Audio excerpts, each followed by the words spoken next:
Katala naman lawen, ng pagmaragulalegwan na miligligan para king Mutyaning Kapampangan 2025, king istorya ng Patricia Mamang.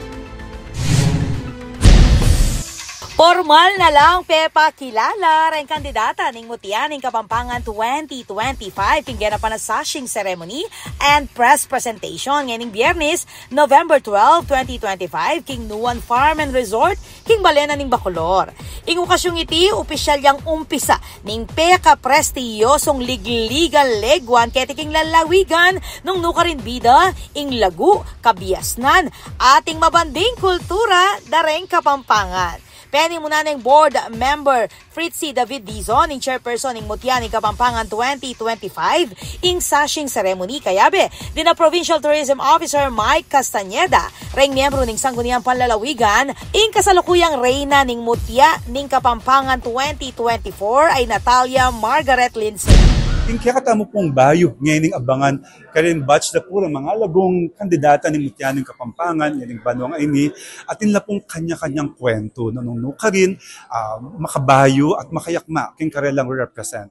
King kayang mensahe, pesalamatan ng Dizon, reng hanggang sponsor at kayaduangan king programa at dilikdik ing kapag nasanda ri Governor Lilian Nanay Pineda at Vice Governor Dennis Delta Pineda na ibida reng kebabay ng Kapampangan king karelang lagu, kabiasnan at malasakit king kapara. This event marks the beginning of their journey to represent the culture, talent, and heritage of our beloved Pampangan. We extend our heartfelt appreciation to our beloved Governor Lilia Nanay Pineda and Vice Governor Dennis Delta Pineda for their continued support and dedication to uplifting the youth and promoting Kapampangan excellence. Balang kandidato, may ibabo king entablado, bit-bit, ing karelang karisma at kumpiyansa ning modernong Kapampangan woman. King pa na press presentation, may kipag-ugnayan la ring kandidata king media kapamilatan ng Q&A segment nung nuka rin dinakeda ing karelang kanya-kanyang advokasya at inspirasyon.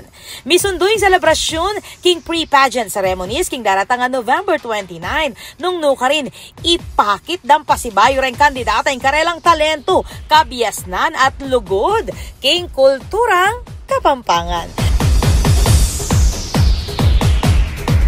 Ako po, Patricia Mamangon para king News Force Pampanga.